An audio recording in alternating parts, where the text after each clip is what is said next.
Selamat datang di channel Mudah Belajar Pemrograman. Baik, pada topik kali ini kita akan membahas mengenai jenis-jenis metode yang ada di Java. Tentunya jenis di sini kita uraikan ya, yang paling dasar ya, karena nanti pengembangannya untuk metode ini bentuknya banyak sekali tergantung modifiernya. Akan tetapi secara prinsipal, secara dasar, metode di Java itu dibedakan menjadi dua jenis. Baik, silahkan buka netbin-nya. Kita akan mulai latihan jenis-jenis metode sekarang juga.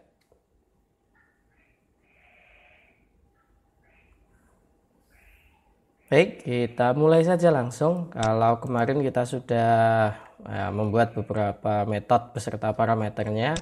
Oke, sekarang kita akan membuat kelas baru aja ya untuk latihan kali ini supaya lebih gampang. Jenis metode. Oke, silakan buat kelas baru namanya jenis metode. Nah, kemudian ini seperti bahasa, saya hapus dulu aja. Nah, di sini saya akan menjelaskan dulu jenis metode ya secara dasar itu ya. Ada berapa sih? Ada dua jenis ya. Yang pertama itu metode apa ya sebetulnya ya, void misalnya gitu ya, metode void. Yang kedua namanya metode return.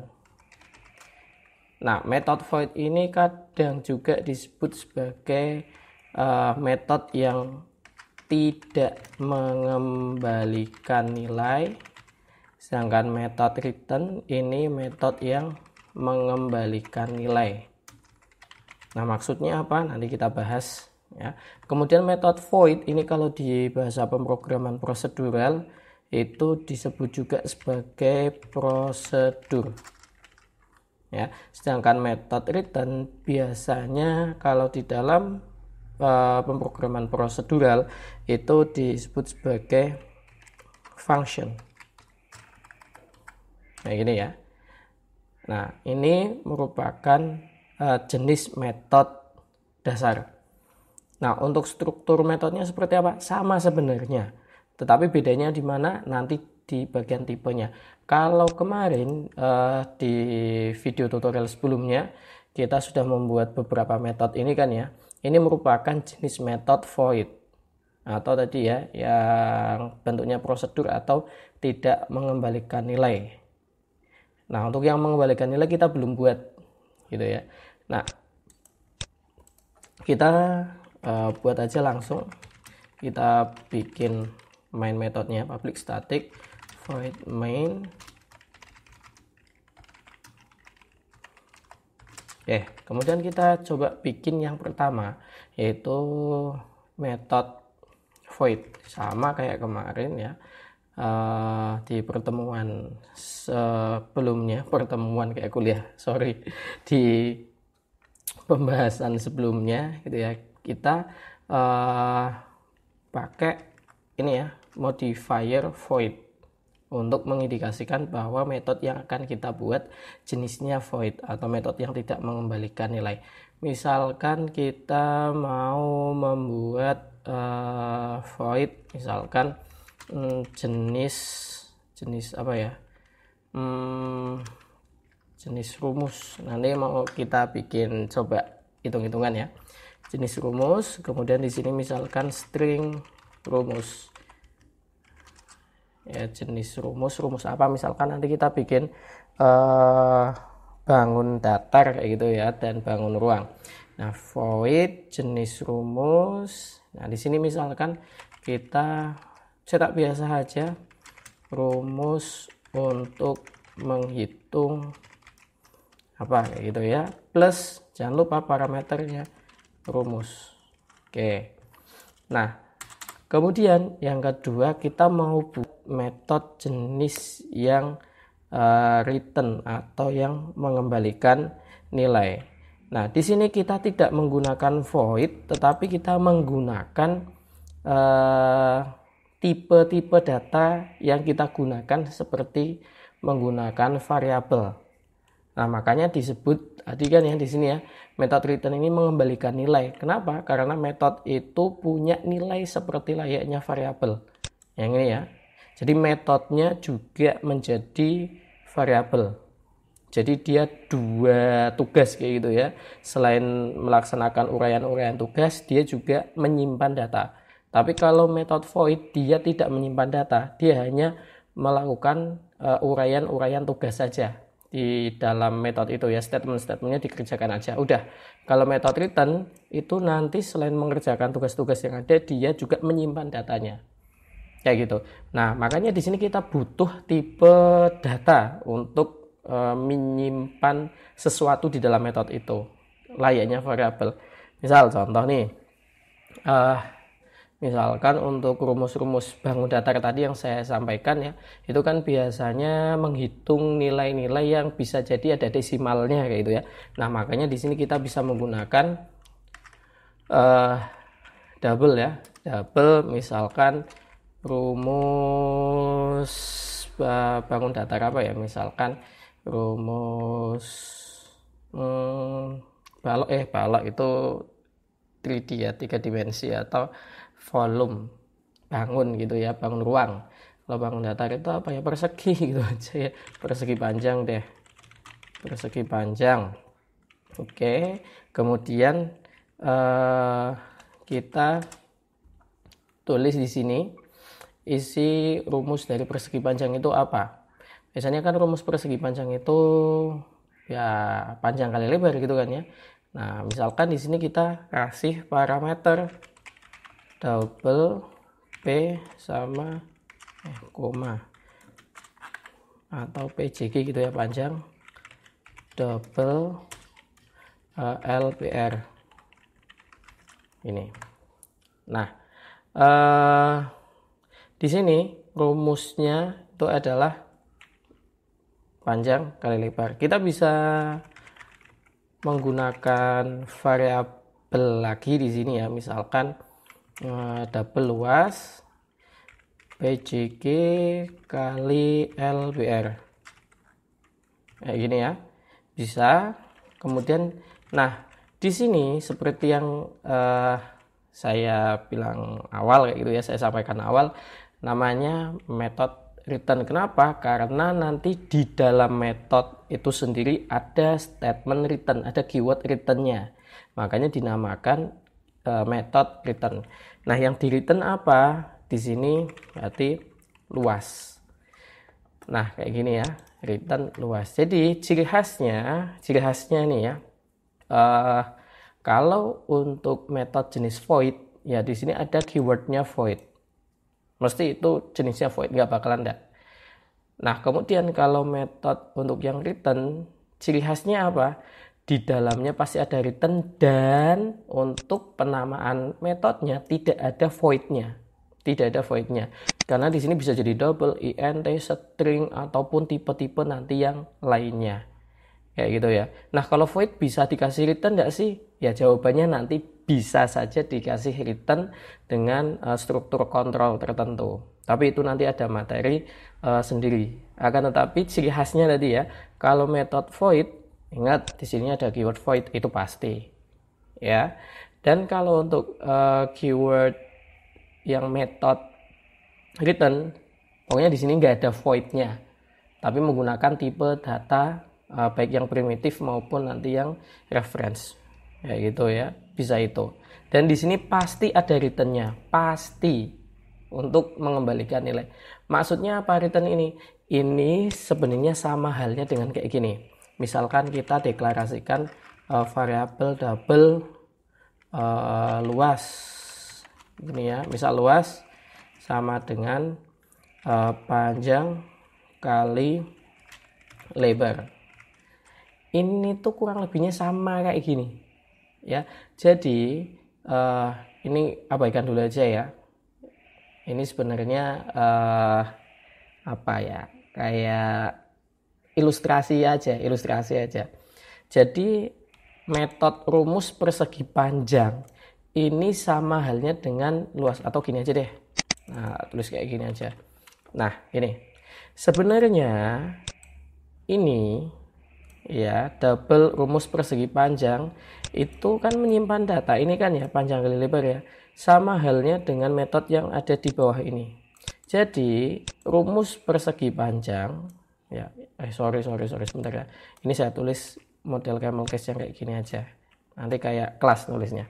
Oke, nah ini ya, nah ini double rumus persegi panjang sama dengan panjang kali lebar, itu sama dengan yang ada di bawah ini. Selain yang bawah ini berlaku sebagai metode yang mengerjakan sesuatu di dalamnya, di badan metode ini, dia juga berlaku seperti variabel. Ya kayak yang di atas ini. Sama kayak variabel, makanya dia disebut sebagai metode yang mengembalikan nilai atau metode yang mempunyai sebuah nilai. Ya, metode yang memiliki sebuah nilai. Kok bisa? Bisa saja. Lah kok dibuat seperti itu? Nanti ada alasannya. Oke, kayak gini dulu. Nah, sekarang kita akan coba memanggilnya ya di sini ya. Kita gunakan kalau kemarin kan kita sudah pakai objek ya. Kita coba latihan pakai statik. Atau nggak usah? Nggak usah dulu ya, nanti aja deh. Nah, kita bikin method di sini ya. Bikin objek, bikin objek namanya OBJ seperti biasa kayak gitu ya. Oke, nah kemudian kita jalankan nih yang jenis rumus, jenis rumus. Nah misalkan kita di sini persegi panjang. Nah kalau untuk yang double, ini double rumus persegi panjang, misalnya gini ya, OBJ rumus persegi panjang, panjangnya berapa? Misalkan panjangnya 5, lebarnya 3, misalnya kayak gini ya. Nah ini kalau kita jalankan gimana? Ya nggak apa-apa, nggak error di sini, tapi yang muncul cuman ini aja. Ya ini nggak muncul apa-apa karena tidak ada sistem outprint. Ini kalau saya jalankan ya, klik kanan, run file aja ya, jangan diklik yang sini. Soalnya kalau klik yang sini ingat mesti yang jalan latihan method karena main kelasnya ada di sini. Oke, run file. Ayolah, lemot ya. Nah, di sini ya, rumus untuk menghitung persegi panjang. Sebenarnya ini dikerjakan nih. Nah, coba nih ya, saya kasih gini aja ya, shout. Ini method return biar kelihatannya, klik kanan, run file. Nah dikerjakan semua kan ya, karena ya kita panggil di sini ya. Yang pertama ini metode jenis rumus, yang kedua ini metode rumus persegi panjang. Nah untuk menampilkan hasilnya ini seperti apa? Gimana caranya? Ya, caranya gini ya, kita bikin variabel double hasil luas sama dengan OBJ kayak gini. Kemudian kita cetak di sini luas dari luas gitu aja dulu deh ya. Kemudian plus hasil luas. Kita coba jalankan. Nah, ini ya. Rumus untuk menghitung panjang berarti nyetak di sini. Kemudian ini metode return, berarti ini masuk sini. Ya, luas ini mengerjakan yang ini. Secara urut dieksekusi di sini ya, main method. Nah, di sini kita bisa lihat nih, OBJ rumus persegi panjang, karena tadi layaknya seperti variabel, dia bisa diolah kembali datanya. Karena ini ya, OBJ rumus persegi panjang ini akan menghasilkan sebuah nilai ini, berarti ya 15,0 ini. Ya. Atau misalkan ya, ini saya copy, kemudian saya komen. Ini saya masukkan ke sini. Ini ya, saya masukkan ke sistem outprint OBJ rumus persegi panjang segini. Saya jalankan, hasilnya sama. Jadi ini hasilnya adalah 15,0. Kenapa? Nah ini di sini akan mengerjakan rumus ini. Ini ada double luas panjang kali lebar. Ini pun sama di sini ya, bagian return ini kita nggak usah pakai ini, tapi langsung misalkan return panjang kali lebar kali panjang kali lebar kali tinggi, kayak gini aja. Ini juga bisa ya, langsung return PJG kali lebar. Kita coba ya. Nah sama ya, ada banyak variasi. Nah kemudian kalau misalkan kita mau model yang ini ya, OBJ jenis rumus, kita mau simpan, misalkan simpan ke variabel double hasil gitu ya, sama dengan OBJ jenis rumus. Ini nggak mau, dia nggak mau ya. Kenapa? Nih coba kita lihat di sini, incompatible types void cannot be convert to double. Karena tipenya void ya, dia nggak bisa disimpan datanya. Ini juga mau kasih void kayak gini, ini nggak bisa karena void bukan tipe data. Jadi seperti itu. Kemudian nih ya, contoh lagi, misalkan ini ya, ini jenis rumus, saya mau masukkan ke sini kayak sama halnya kayak yang tipe return ya, saya masukkan ke sini, dia nggak mau, error di sini ya, void type not allowed here, dia nggak mau. Jadi untuk tipe void itu hanya bisa dipanggil kayak gini aja, udah selesai. Ya hasil uraian tugasnya yang menghasilkan sesuatunya itu tidak bisa diapa-apakan lagi. Apa-apakan lagi itu maksudnya apa? Contohnya ini rumus persegi panjang, misalkan diolah lagi. Nah ini contoh diapa-apakan laginya ini, misalkan kita mau membuat rumus volume nih, misal bisa. Misalkan ya, double volume ini ya. Nah, misalkan volume persegi panjang itu biasanya jadinya apa? Balok atau kubus? Kubus, balok ya, balok. Volume balok. Nah, kayak gini. Kita tidak perlu menghitung panjang kali lebarnya. Karena panjang kali lebarnya sudah diwakilkan oleh rumus persegi panjang. Kayak gitu. Ya, misal nih, ini saya kopikan, gini aja ya, saya ubah yang ini aja, hasil luas, sini hasil luas, ya biar dihitung dulu di sini, ya, double volume balok. Nah di sini saya tinggal masukkan hasil luas, gitu kan ya, hasil luas itu panjang kali lebar. Nah, rumus balok itu kan panjang kali lebar kali tinggi. Tingginya di sini belum ada. Kita isi misalkan tingginya berapa? 2. Kayak gini ya. Double volume balok hasil luas kali 2. Nah, saya cetak. Berarti volume. Volume di sininya berarti volume balok. Nah kayak gini ya, saya jalankan. Oke. Nah di sini muncul ya, ini menghasilkan 15 ini. Kemudian yang kedua ini menghasilkan 30. Jadi seperti yang saya sampaikan barusan, bahwa metode jenis return ini biasanya nanti dibuat ketika akan diolah lagi atau memungkinkan bisa diolah lagi. Beda kalau void udah selesai kayak gitu ya, mengerjakan tugasnya selesai, ya udah selesai, nggak bisa nyimpen data, nggak bisa diapa-apakan lagi metodenya. Kalau yang return itu nanti selain mengerjakan uraian tugas, dia bisa menyimpan data datanya ini nanti bisa kita olah kembali lagi di baris-baris kode yang lainnya. Contohnya apa? Contohnya ini yang kita praktekkan. Ya, jadi untuk menghitung volume ini kan kita nggak perlu ngitung panjang kali lebar kali tinggi lagi kan ya. Panjang kali lebarnya lagi kan ya, karena panjang kali lebarnya sudah terwakilkan di metode rumus persegi panjang.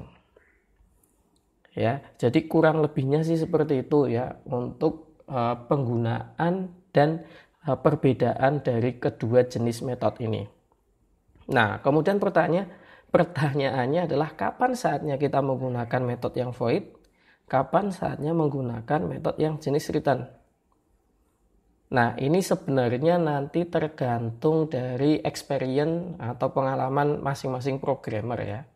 Akan tetapi secara prinsip, ya kembali lagi seperti yang saya sampaikan, bahwa jenis metode void ini digunakan ketika kita sudah yakin nih bahwa uraian tugas atau statement yang ada di dalam metode ini ya selesai ketika dijalankan, udah nggak bisa diapa-apakan lagi kayak gitu ya.